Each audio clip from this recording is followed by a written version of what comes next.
नमस्कार, स्वागत है आपका स्वदेश हेल्थ में। मैं हूं आपके साथ दिनेश अवस्थी। आज हम बात करेंगे अल्जाइमर की, जो एक मानसिक विकार है। इसके कारण मरीज की याददाश्त कमजोर हो जाती है और उसका असर दिमाग के कार्यों पर पड़ता है। आमतौर पर यह मध्यम उम्र या वृद्धावस्था में दिमाग के ऊतकों को नुकसान पहुंचाने के कारण होता है और यहाँ डिमेंशिया का सबसे आम प्रकार भी है, जिसका असर व्यक्ति की याददाश्त, सोचने की क्षमता, रोजमर्रा की गतिविधियों पर पड़ता है। अल्जाइमर रोग विशेष रूप से बुजुर्गों को प्रभावित करता है। इसे डिमेंशिया के नाम से भी जाना जाता है। इस बीमारी में मरीज की याददाश्त कमजोर हो जाती है और इसका असर व्यक्ति के मानसिक कार्यों पर भी पड़ता है। अल्जाइमर रोग में दिमाग के ऊतकों को नुकसान पहुंचने लगता है। इसके करीबन 10 साल बाद व्यक्ति में लक्षण दिखाई देने लगते हैं, जैसे याददाश्त कमजोर होना। इसमें दिमाग की कोशिकाएं डीजनरेट होकर मरने लगती हैं, इसलिए इसका असर याददाश्त एवं अन्य मानसिक कार्यों पर भी पड़ता है। अल्जाइमर रोग दिमाग की कोशिकाओं को नष्ट करता है। अल्जाइमर से पीड़ित मरीजों की उम्र आमतौर पर अधिक होती है, लेकिन ये एजिंग या उम्र बढ़ने का सामान्य लक्षण नहीं है। अल्जाइमर का सही कारण अब तक ज्ञात नहीं है। हालांकि ये पाया गया है कि ये आनुवंशिक कारकों, डिप्रेशन या सिर की चोट, हाई ब्लड प्रेशर और मोटापे के मरीजों में अधिक होता है। तो अल्जाइमर को नज़रअंदाज ना करें। क्या है ये बीमारी, किस तरह से इसका लक्षण दिखाई देते हैं, कैसे ये हो सकते हैं, तो इस तमाम पहलुओं पर आज हम चर्चा करेंगे और जानने की कोशिश करेंगे क्या कुछ हमें सावधानियां रखनी पड़ेंगी, जिससे कि हम इस तरह की समस्याओं से बच पाएं और क्या कुछ इसका ट्रीटमेंट होता है। चलिए, मेहमानों से आपका परिचय कराते हैं। मेहमान कुछ ही देर में हमारे साथ जुड़ने वाले हैं। विशेषज्ञ हमारे साथ जुड़ेंगे जो इस पूरे मामले को, पूरी बीमारी को सही तरीके से, विस्तृत तरीके से आपको समझाएंगे कि आखिर क्या ये बीमारी है, क्या इसके शुरुआती लक्षण हैं, कितनी ये गंभीर आगे चलकर हो सकती है, क्या कुछ इसके असर होते हैं और कैसे इससे हम बचेंगे। इसके अलावा ये भी जानने की कोशिश करेंगे कि ट्रीटमेंट किस तरह से इसका होता है। हालांकि सांकेतिक तौर पर हम आपको बताने की कोशिश कर रहे हैं, जहां से आपको बता दें कि अल्जाइमर खासकर मानसिक एक विकार होता है, जिसमें साफ तौर पर ये देखा जाता है कि याददाश्त चली जाती है, भूलने की बीमारी सी होने लगती है, चीज़ों को पहचानने में समस्याएं होती हैं। तो इस तरह की जो दिक्कतें हैं वो अल्जाइमर से जुड़ी होती हैं और इसका सबसे बड़ा जो कारण भी इसके मुख्य कुछ ऐसे बताए थे मोटे तौर पर, अगर हम कहें तो कि एक बढ़ती उम्र भी इसका कारण हो सकता है, डिप्रेशन इसका एक कारण हो सकता है, सर पर किसी तरह की कोई गंभीर चोट हो वो भी इसका एक कारण हो सकता है। तो आज इसी पर हम चर्चा करेंगे। चलिए, डॉक्टर नरेंद्र सैनी, पूर्व जनरल सेक्रेटरी आईएमए, डॉक्टर करण पीपरे, पूर्व अधीक्षक एम्स रायपुर, दोनों मेहमानों का बहुत बहुत स्वागत है हमारे कार्यक्रम में। सबसे पहले डॉक्टर करण, आपसे जानना चाहेंगे कि आखिर क्या है ये अल्जाइमर, क्या कुछ इसके संकेत होते हैं शुरुआती तौर पर, क्या कुछ इसके लक्षण होते हैं, कैसे इसको पहचान सकते हैं? एल्जाइमर डिसीज ये एक प्रकार की डीजेनरेटिव ब्रेन की जो है पैरेन्काइमा होती है। उसमें एक प्रकार का प्रोटीन का जमाव उम्र के साथ में होता है और ये एक नॉर्मल एजिंग प्रक्रिया है शरीर की। जिस प्रकार आपको मैं बता दूं, हमारे जो सुनने वाली जनता है, जो प्रदेशवासी देशवासी हैं, उन लोगों को मैं बताना चाहूंगा कि जिस प्रकार से हमारे शरीर में उम्र के साथ में परिवर्तन होता है, जैसे अभी जिनको 40-42 साल 45 साल की उम्र होती है तो आंख में पूरा नॉर्मल दिखाई देता है। उसके बाद धीरे धीरे जो लेंस होता है वो उसमें कैटरेक्ट का बनना प्रारंभ हो करके जब तक वो पक नहीं जाता, जिसको मेच्योर कैटरेक्ट बोलते हैं, तो ऑपरेशन नहीं करते। तो इसी प्रकार से घुटनों में या रीढ़ की हड्डियों में भी ऑस्टियोफाइट्स वगैरह जमा हो जाते हैं, ऑस्टियोपोरोसिस होती है, डीजनरेशन होता है, हड्डियां कमजोर होती हैं। तो ये उम्र की बढ़ती हुई जो उम्र होती है उसमें चेंजेस आते हैं। तो ठीक इसी प्रकार से अल्जाइमर डिजीज भी है, जिसमें कि एक प्रकार का प्रोटीन जमा होता है और उसके कारण हमारी जो ब्रेन की संरचना है उसमें बदलाव आता है। वह उम्र के साथ में सिकुड़ता भी है, उसका वजन भी कम होता है और सेल्स वगैरह डीजेनरेट होती हैं। उससे जो उसका जो ट्रांसमिशन का जो वो है प्रक्रिया होती है वो ना हो करके, और जैसे मेमोरी सेंटर है तो उसमें उस एरिया में अगर इस प्रकार का जमाव होता है तो याददाश्त कमजोर हो जाती है। आपने अभी कुछ देर पहले ही कहीं से आकर के अपना चश्मा या चाबी का गुच्छा रखा है और आपको याद नहीं रहता, जबकि वो आपके सामने ही रहता है कि मैंने कहाँ रख दिया, और बोलते हैं कि अल्जाइमर ये क्या बोलते हैं, याददाश्त कमजोर हो गई है। तो इसी प्रकार के ये लक्षण होते हैं और ये लगभग 40-45 साल की उम्र से स्टार्ट हो जाता है। और मैं समझता हूँ कि ये जो बीमारियां हैं इससे याददाश्त कम होती है और बाकी और ऐसा कुछ भी नहीं है, लेकिन आप इससे बचाव के लिए भी साधन अपना सकते हैं और डॉक्टरों से चिकित्सकों से इसका परामर्श लेकर के उसकी जो दवाइयां हैं उसे भी ले सकते हैं, तो उसमें आराम लग जाता है। चलिए, डॉक्टर नरेंद्र सैनी भी हमारे साथ बने हुए हैं। डॉक्टर, जिस तरह से अभी करण सर ने तमाम चीज़ें बताई, खास करके इस बीमारी के बारे में ये कहा जाता है कि याददाश्त इससे कमज़ोर हो जाती है और आमतौर पर देखा जाता है कि इस तरह की चीज़ों से बड़ी समस्याएं होती हैं। कुछ ऐसी महत्वपूर्ण चीज़ें होती हैं जिनको हम कहीं रखते हैं और उन चीज़ों को फिर बाद में वो ढूंढने में बड़ी दिक्कतें होती हैं। तो कई तरह की समस्याएं ऐसी तो हम देख सकते हैं। इसके अलावा क्या शरीर पर या व्यक्ति के पूरे शरीर पर किसी तरह का और प्रभाव कोई पड़ता है? क्या किसी और तरह की कोई बीमारी भी इससे पनप सकती है?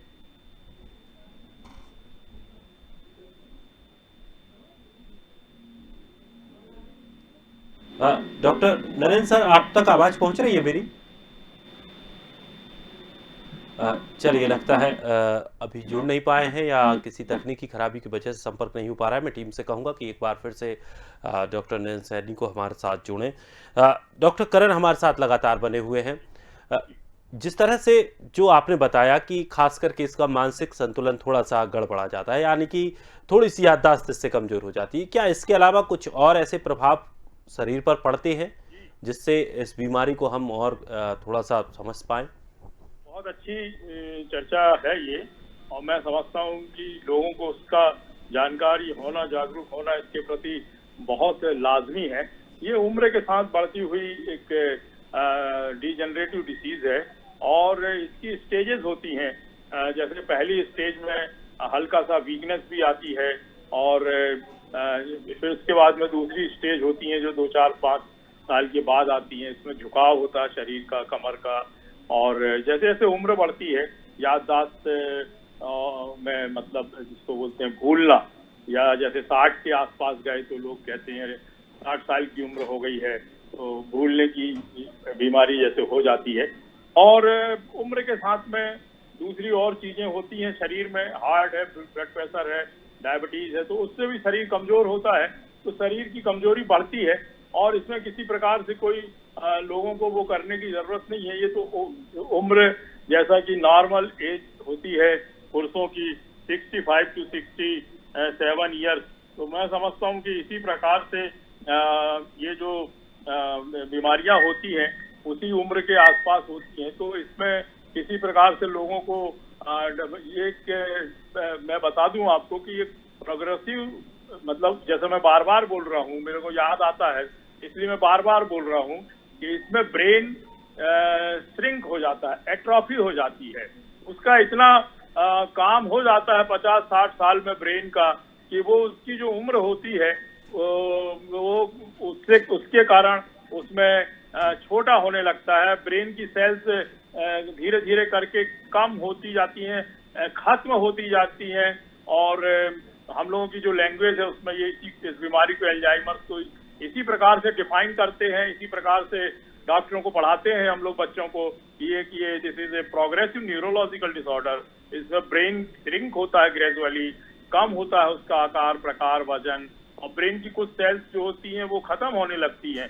तो जैसा भी इसमें बदलाव आता है, तो जिस प्रकार से अपन नॉर्मल ब्रेन में आप और हम सब इस समय बात कर रहे हैं, यादें आती हैं, कैलकुलेट कर लेते हैं, कभी कुछ भूलते नहीं है, तो ये नॉर्मल ब्रेन है।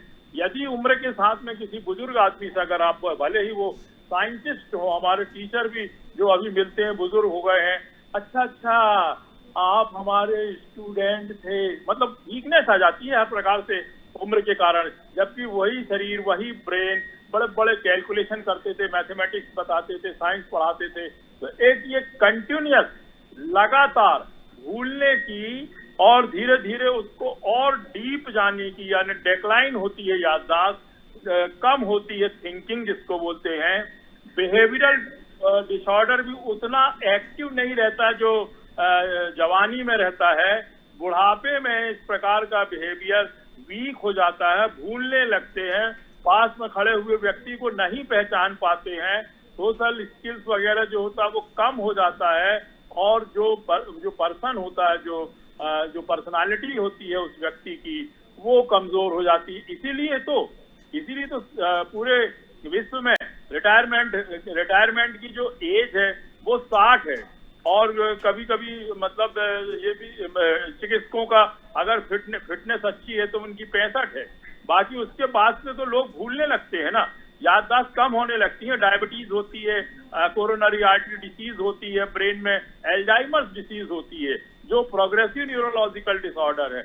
इसमें आदमी को नौकरी पढ़ाने लिखाने और दूसरे फैक्ट्री में या स्कूल में ये सब नहीं दे सकते, क्योंकि शरीर कमजोर होने के कारण इसके जो साइन और सिम्टम्स है वो भी दिखाई देते हैं। तो एक सुनिश्चित किया गया है कि इस उम्र के बाद से लोगों को आराम की भी जरूरत है, और बहुत ज्यादा मतलब मैं समझता हूं कि इसमें कोई ज्यादा परेशानी की जरूरत नहीं है, क्योंकि ये उम्र का एक पड़ाव होता है। और उसी के बाद से धीरे धीरे ब्रेन का कमजोर होना, न्यूरोमस्कुलर जंक्शन जो होते हैं, मांसपेशियों को, हड्डियों को, जोड़ों को जो कंट्रोल करते हैं, हायर सेंटर है ब्रेन, उसकी कमी के कारण नीचे का पोर्शन भी कमजोर होने लगता है। जिस प्रकार से एंड में जैसे लकवा जैसे मार जाता है कि अब तो आदमी हिलता भी नहीं है, बैठता भी नहीं है, चलता भी नहीं है, ये एल्जाइमर्स के साइन और सिम्टम्स होते हैं। और मैं समझता हूं कि इसमें किसी को कोई परेशानी नहीं होना चाहिए। इसमें धीरे धीरे करके डिजेनरेशन के कारण वीकनेस और याददाश्त से कमजोर होती है। इसमें हाँ, इसके बचाव के लिए आपको जूस वगैरह, अच्छे प्रोटीन के, विटामिन के, फलों के लेना चाहिए, पानी ज्यादा पीना चाहिए, मेल न्यूट्रिशन ना हो, किसी प्रकार का कोई इन्फेक्शन ना हो बॉडी में भी, शरीर में भी, डायबिटीज जैसी बीमारी ना हो, और हार्ट की बीमारी ना हो, क्योंकि उम्र के हिसाब से प्लेग भी जमा होते जाते हैं, कार्बोहाइड्रेट के रहते हैं जो ब्रेन में, आर्टरी में, इस प्रकार से। तो ये भी नहीं होना चाहिए। और थिंकिंग और जो मैं सोचने की चीज है वो, उसको आप अपने स्किल को कभी वीक ना होने दें। लोगों के साथ में मिलें जुलें, उठें बैठें, और जिस प्रकार से आप चलने फिरने में अपनी ताजगी दिखाते हैं, लंबा जीवन खींचने वालों के लिए, जिनको ज्यादा जीना चाहते हैं, मैं समझता हूँ उसे अपने मूड को एलिवेट करके रखना चाहिए। सोशल गैदरिंग में आना जाना चाहिए, और लोगों से अच्छी अच्छी चर्चाएं करना चाहिए। और यदि जरूरत पड़ती है इस प्रकार से कि हमें कोई जिम ज्वाइन करना है तो ज्वाइन करें, म्यूजिक को सुने, डांस करें, ड्राइंग करें, एंड और दूसरे गाने गाएं, और अपने आप को न्यूरोलॉजिकल और कार्डियोलॉजिकल और न्यूरोमस्कुलर, इन सब सिस्टम को आपको हमेशा ताजा बना के रखना पड़ेगा। क्योंकि जिस प्रकार से कोई भी यंत्र है, नया रहता है तो अच्छा बजता है, पुराना होता है तो धीरे धीरे वो कमजोर होकर के उसकी आवाजें, उसका दिखना, वो सब खराब होने लगता है। एक नई साइकिल और एक पुरानी साइकिल, जिस प्रकार से आप अंतर महसूस करते हैं कि नई साइकिल तेज चलती है, उसमें हवा भरी रहती है, उसके जो छर्रे होते हैं और जो उसमें ग्रीसिंग रहती है, लेकिन पुरानी अगर हो गई है तो वो जिस प्रकार से हमारा शरीर, हम तो इसको एक्सेप्ट करते हैं कि उम्र के साथ में ये परिवर्तन आते हैं, और इससे हम सब सदियों से कॉम्प्रोमाइज करते चले आ रहे हैं। लेकिन आप अपने स्किल को प्रिजर्व करके रखें, लोगों के साथ में बातें करते रहें, उठें बैठें, गाना और पैदल चलना, जिमिंग करना, जो आपको मिलता है आप अपने, बिल्कुल, यानी कि कहीं ना कहीं अपने आप को मानसिक तौर पर थोड़ा सा आपको व्यस्त रहना पड़ेगा। आप बिल्कुल फ्री ना रहें, थोड़ा सा व्यस्तता आपकी बनी रहेगी। खास करके जिस तरह से आज के समय में एक बड़ी स्थिति बेकार हो गई है कि जिस तरह से परिवार बहुत छोटे होते जा रहे हैं, जो संयुक्त परिवार रहते थे तो उस समय छोटे बच्चे होते थे और तमाम ऐसी चीजें होती थी और शुरुआती सुबह से शाम तक की ऐसी कार्यविधि रहती थी कि जिसमें व्यक्ति व्यस्त बना रहता था। बहुत और सही। और मुझे लगता है कि वो शायद कमी भी अब खलने लगी है। बिल्कुल। होता क्या है कि अब एक या दो बच्चे रहते हैं किसी भी परिवार के जोड़े के, और वो बेचारे पढ़ाई लिखाई में उनका भविष्य बन जाता है। तो कोई अमेरिका में, कोई इंग्लैंड में, बॉम्बे में, हैदराबाद में, और घर पे और कोई नहीं है। और एक अब तो 2 BHK का मकान या 1 BHK 3 BHK का हो गया है।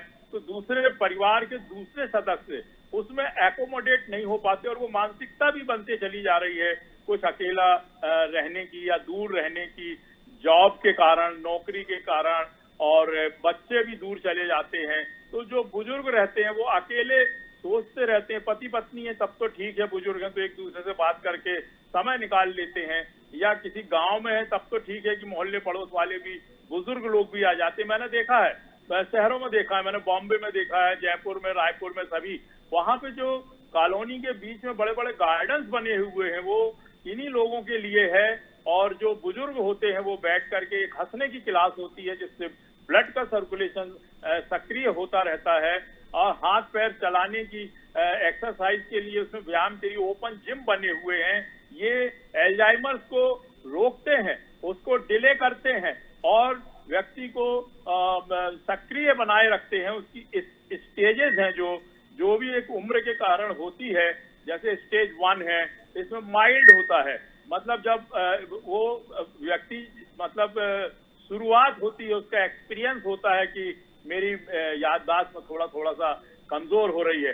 दूसरी स्टेज होती है मॉडरेट एल्जाइमर्स। मैं समझता हूँ न्यूरोलॉजिस्ट अगर होते तो वो और बेटर तरीके से समझा सकते थे, लेकिन मुझे जहां तक याद आता है कि सेकंड स्टेज जो होती है उसमें मेमोरी का लॉस होता है, कंफ्यूजन होने लगता है, भूलने लगते हैं, और किसी भी चीज को पहचानने के लिए, रिकॉग्नाइज करने के लिए फ्रेंड्स को, फैमिली को, दोस्तों को, सामान को, उनको ट्रबल महसूस होता है। तीसरी स्टेज सीवियर एल्जाइमर्स होता है। सीवियर एल्जाइमर्स में होता ये है कि ये प्रोग्रेशन की ऊपर की सीढ़ी है, आखिरी वाली होती है।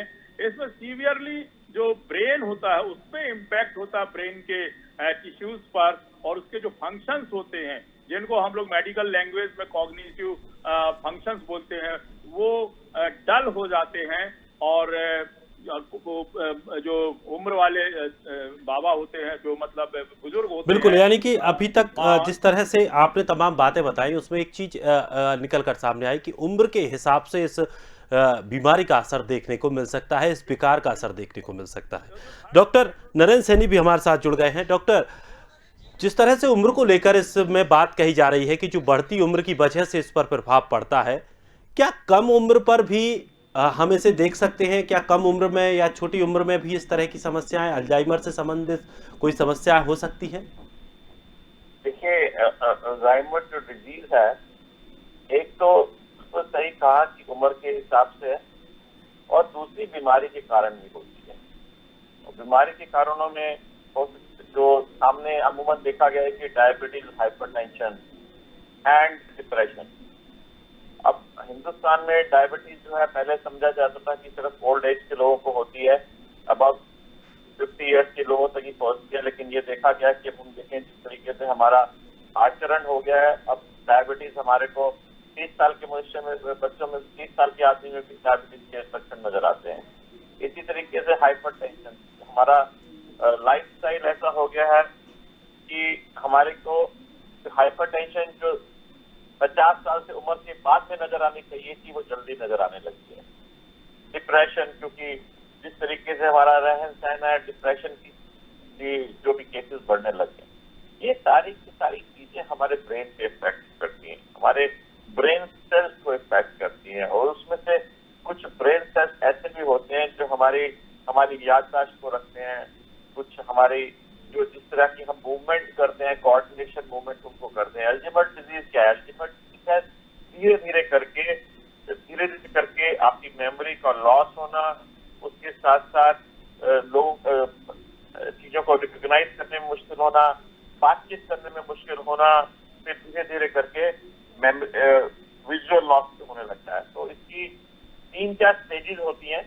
माइल्ड तो ज्यादातर हम देखेंगे कि जो जो यंग एज में होती है, जैसे आपने कहा यंग एज में हो सकती है, लेकिन माइल्ड फॉर्म में शुरू होगी और धीरे धीरे करके माइल्ड फॉर्म में जैसे हुआ कि शॉर्ट टर्म मेमोरी चले जाना, उसके बाद ये हो सकता है कि आपको धीरे धीरे पढ़ने में, यानी कि आई साइड आपकी कम है, लेकिन वो आपकी जो मेमोरी से आप पढ़ते हैं उसको पढ़ने में प्रॉब्लम होना, जो आपके सामने चीजें पड़ी हुई हैं उनको रिकॉग्नाइज करने में प्रॉब्लम होना, और फिर धीरे धीरे और आपकी बढ़ जाती है कि आपका जो अटेंशन एक्टिविटी बहुत कम देर के लिए होना शुरू है, शॉर्ट अटेंशन पीरियड जिसको बोलते हैं, और वही पुअर जजमेंट कि ये चीज क्या है, आप पहले पता लगा, थोड़ी देर में पता लग जाती है, फिर बिल्कुल पता नहीं लगेगी आपको, और फिर लास्ट स्टेज आ जाती है जब आपकी विजुअल इंपेयरमेंट भी होने लगती है कि आपको दिखाई देना भी कम हो जाता है। तो ये सब चीजें टाइम से संबंधित है। यस, आपने कहा आजकल यंग एज में भी नजर आने लगी है, बिल्कुल आती है, और उसका तरीका यही है कि हम अपने आप को स्वस्थ रखें। स्वस्थ रखने का मतलब है संतुलित आहार करें, जिसमें कि प्रोटीन, विटामिन सबकी सही मात्रा हो। जो इससे प्रॉब्लम किस वजह से होती है, जो मैंने आपको मेनली बताया, कुछ हेरिडिटरी भी हो सकती है, लेकिन मेनली है डायबिटीज, हाइपरटेंशन, डिप्रेशन। इन चीजों को हमारे हाथ में, इन चीजों को कंट्रोल करना, हम इन चीजों को कंट्रोल करें। डायबिटीज जितने लॉन्गर टाइम तक हमारे को डायबिटीज रहेगी, जितनी ज्यादातर तक हम हाइपरटेंशन को कंट्रोल नहीं रखेंगे, ये बीमारी उतनी ही तेजी से हमारे शरीर के अंदर आती रहेगी। तो इसलिए संतुलित आहार करें, व्यायाम करें, खुली जगह में जाएं और अपने आप को लोगों के बीच में रखें। जैसे अभी मेरे से पहले व्यक्ति भी बोल रहे थे कि अब बड़े लोग अकेले अकेले हो गए हैं, बच्चे लोग चले जाते हैं तो माँ बाप अकेले रह जाते हैं, और वो भी आपस में, क्योंकि धीरे धीरे उसकी भी आपस में बात नहीं करते, तो उससे डिप्रेशन और आता है, और डिप्रेशन जैसी चीजें आने से ये बीमारी और जल्दी बढ़ती है। इसलिए अपने आप को किसी न किसी काम में, चाहे सोशल वर्क हो, घूमना फिरना हो, दोस्तों से बात करनी हो, अपनी हॉबीज को, इन सबको बनाए रखें। एज एक नंबर है, लेकिन हमारे देश में कई बार क्या होता है कि उस नंबर को हम इतनी महत्व दे देते हैं कि मैं बूढ़ा हो गया। ये मैंने देखा, मैं बाहर गया तो मैंने ये नहीं देखा कि लोग 70 साल का भी अपने आप को कहता है कि मैं बूढ़ा हो गया हूँ। उसके लिए वो नंबर होता है, अपना शरीर को पूरा स्वस्थ रखता है, सैर करने जाता है, घूमता है, फिरता है। रादर वो तो लोग वहाँ पे ये सोचते हैं कि हमारी एक नई लाइफ शुरू हुई है। 60 साल तक हमने अपने बच्चों की है, अब हम घूमेंगे फिरेंगे, लोगों से मिलेंगे, अपनी एक सोशल काम करेंगे, उस तरीके से अपनी जिंदगी को बिताते हैं। बट हमारे यहाँ पर ये एक नंबर को इतनी बड़ा महत्व दे दिया जाता है कि बस मैं तो अब 60 साल का या 65 साल का हो गया, मैं तो बूढ़ा हो गया, अब मेरे पास नहीं करना, अकेले अब बैठ जाता हूँ, नहीं करता हूँ। तो सर ऐसा मान लेते कि अब थक गए हैं वो और घर पर टिक कर बैठना है बस। हाँ, तो इस भावना को आपको निकालना होगा। ये एज को आप नंबर समझिए, और आपकी लाइफ अपनी है। जितनी अपनी लाइफ स्टाइल को अच्छा रखेंगे, उतना ही आप दूसरों पे कम निर्भर होंगे और अपने जीवन में, जिस जीवन को हमें भगवान ने दिया, उसका आनंद उठा पाएंगे। तो ये करना चाहिए। रादर जो भी मैं कहूंगा, जो भी अपना सोचता है कि मैं रिटायरमेंट एज से आऊँ, तो रिटायरमेंट एज कोई नहीं होती। यदि आपकी सरकार ने आपको रिटायर किया है तो ये कह के नहीं किया कि आप घर जाके बैठ जाइए। आप अपनी जितनी आपकी, बिल्कुल, आपने अभी तक जो सेवा की है परिवार की या समाज की, आप किसी विभाग में कार्यरत हो, वहां की आपने सेवा की है, उसके बाद अब एक आपको निजी ये समय दिया जाता है, और इस समय को बहुत ही खूबसूरती के साथ स्वतंत्र होकर बिल्कुल जीना चाहिए, और इस तरह की जो जीवन जीते हैं उनको इस तरह की कोई भी समस्याएं नहीं हो सकती हैं। फिलहाल बहुत बहुत शुक्रिया आप दोनों मेहमानों का हमारे साथ जुड़ने के लिए, बड़ी महत्वपूर्ण जानकारियां देने के लिए। लेकिन अल्जाइमर उम्र के हिसाब से उम्र बढ़ती है, उसके हिसाब से हो सकती है, हालांकि कम उम्र में भी ये हो सकता है, लेकिन अमूमन तौर पर बहुत शॉर्ट टर्म के लिए आती है। अच्छे खान पान से, अच्छे जीवन यापन से हम इसको दुरुस्त कर सकते हैं। लेकिन सबसे बड़ी बात यह है कि जितनी भी उम्र बढ़े, ज़्यादा उम्र बढ़ने का टेंशन नहीं लेना चाहिए, घर पर बिल्कुल बैठना नहीं चाहिए, घूमते फिरते रहिए, बातचीत कीजिए, लोगों से मिलिए जुलिए, जिससे कि आपका दिमाग खाली ना रहे, आप अकेले ना रहें और इस तरह की कोई भी समस्या आपके जीवन में नहीं आ सकती। फिलहाल इस खास कार्यक्रम में इतना ही। ताजा तरीन खबरों के लिए आप बने रहिए स्वदेश के साथ। सबसे पहले देश।